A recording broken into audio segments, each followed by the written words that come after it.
Welcome to try to do best. आज हम लोग लाइफ प्रोसेस के बारे में पढ़ेंगे जो 10th क्लास का बायोलॉजी के चैप्टर है। सबसे पहले लाइफ प्रोसेस होता क्या है।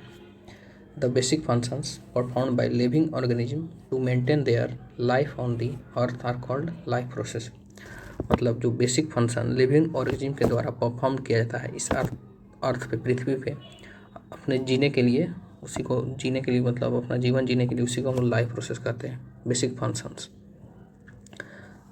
हम लोग आते हैं आगे, criteria to decide whether something is life और नॉट। मतलब कौन कौन सा क्राइटेरिया जिससे लोग डिसाइड कर सके कोई जीव जिंदा है या मृत्यु है। तो मतलब living beings give response to stimuli. Living beings stimuli response करता है। They show movement which may be visible and invisible. वो मूवमेंट को भी शो कर सकता है, वो विजिबल भी हो सकता है और इनविजिबल भी हो सकता है।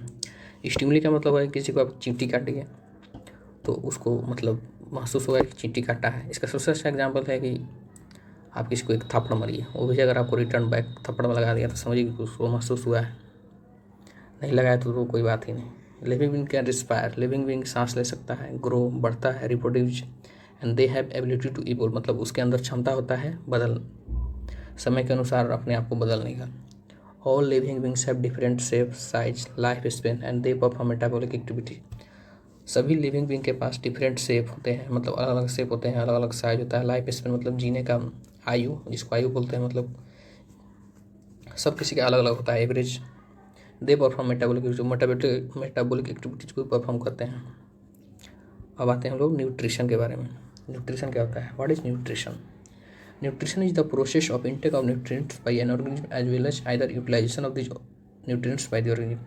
न्यूट्रिशन एक ऐसा प्रोसेस है जिसके द्वारा लिविंग ऑर्गेनिज्म न्यूट्रिएंट्स को अपने अंदर, मतलब यूटिलाइज अपने अंदर लेते हैं, उसका खर्च कर कोई काम करते हैं। कोई काम करने मतलब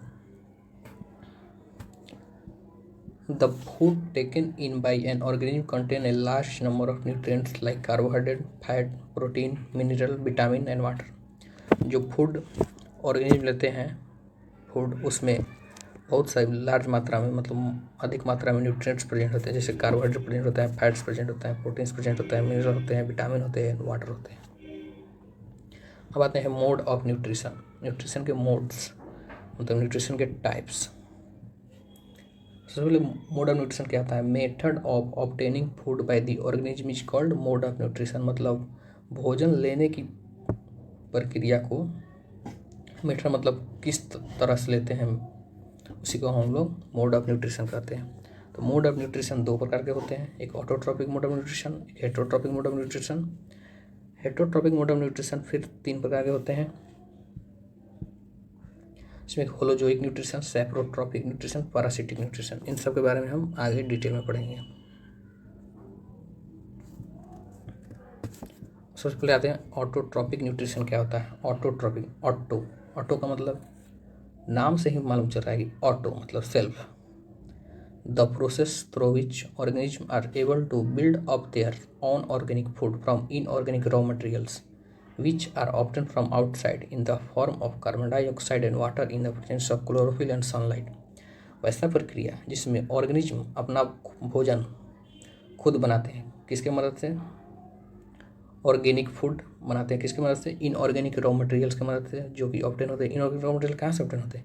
आउटसाइड से। किसके रूप में? कार्बन डाइऑक्साइड के रूप में, वाटर के रूप में, और किसके प्रेजेंस में? क्लोरोफिल और सनलाइट के प्रेजेंस में। क्लोरोफिल और सनलाइट नहीं रहेगा तो खाना नहीं बना पाएंगे।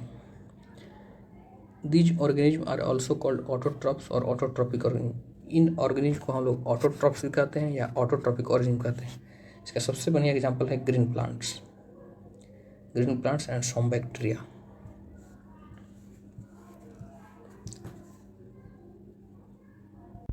अब आते हैं हम लोग फोटोसिंथेसिस के बारे में। फोटोसिंथेसिस क्या होता है इसके बारे में पढ़ते हैं। What is photosynthesis? फोटोसिंथेसिस मतलब फोटो मतलब लाइट, सिंथेसिस लाइट के प्रेजेंस में। Photosynthesis is the presence of preparing organic photosynthesis is the process of preparing organic food combining carbon dioxide and water using solar energy by chlorophyll pigments। Photosynthesis एक ऐसा process है जिसमें organic food बनाया जाता है, किसको combine करके? Carbon dioxide को, CO2 प्लस H2 और प्लस में सनलाइट, सोलर एनर्जी का यूज करके बनाया जाता है। The sugar produce in the photosynthesis is stored in the form of starch in plants and it is the source of reserve internal energy.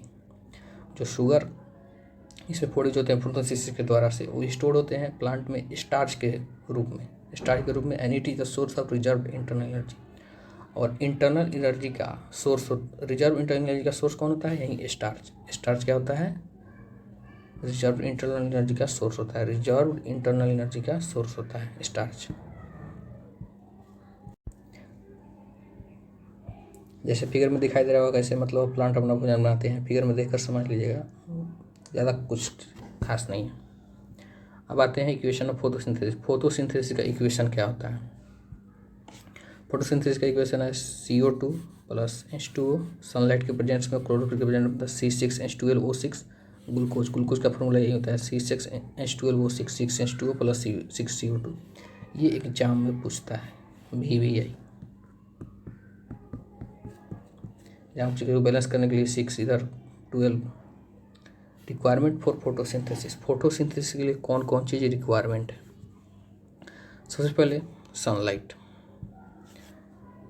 का requirement सबसे पहले, उसके बाद फोटोसिंथेसिस पिगमेंट, फिर कार्बन डाइऑक्साइड, फिर 4 नंबर में वाटर के बारे में आगे पढ़ेंगे। सनलाइट क्या होता है? Sun is a natural source of light for photosynthesis. सूर्य एक प्राकृतिक स्रोत है लाइट का, किसके लिए? फोटोसिंथेसिस के लिए। अब फोटोसिंथेसिस पिगमेंट क्या होता है? These chlorophylls are responsible for absorbing light energy. ये फोटोसिंथेसिस पिगमेंट होता है ना, क्लोरोफिल को कहा जाता है। यही क्लोरोफिल ये नहीं रहेगा ना तो सनलाइट एब्जॉर्ब भी नहीं हो पाएगा। यही जो है सनलाइट को एब्जॉर्ब करता है। फोटोसिंथेसिस पेमेंट नहीं हुए हैं, तो सॉरी, पिगमेंट्स हुआ, गलती से लिखा गया है पिगमेंट, टाइपिंग मिस्टेक्स।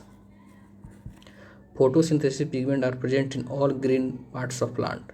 फोटोसिंथेसिस होता है ना, हरे पौधे के प्रत्येक पार्ट में फोटोसिंथेसिस पिगमेंट हर एक पार्ट में रहता है, मतलब स्टीम में भी रहेगा, लीफ में भी रहेगा, जो मतलब ग्रीन रहेगा उसमें रहेगा।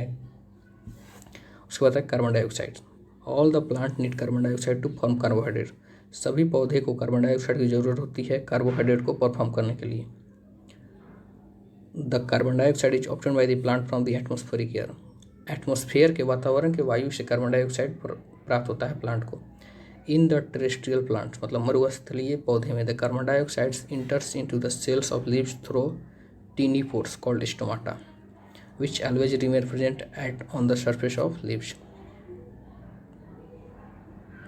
In the terrestrial plants, carbon dioxide जो है ना इंटर्स करते हैं सेल में किसके द्वारा? लीव्स के द्वारा। उस लीव्स में टीनी पोर्स होता है, उसी को हम लोग क्या कहते हैं? स्टोमाटा, जो कि हमेशा लीव्स के सरफेस पर प्रेजेंट रहता है। अब आते हैं हम लोग वाटर के बारे में। Water is always needed by the plants for its use during photosynthesis. Water हमेशा यूज होता है प्लांट को फोटोसिंथेसिस करने के लिए। It is absorb by the root of the plant from the soil through the process of osmosis. यह absorb होता है किसके द्वारा? तो प्लांट के रूट के द्वारा। किससे? मिट्टी से। किस प्रोसेस के द्वारा? ओस्मोसिस प्रोसेस के द्वारा।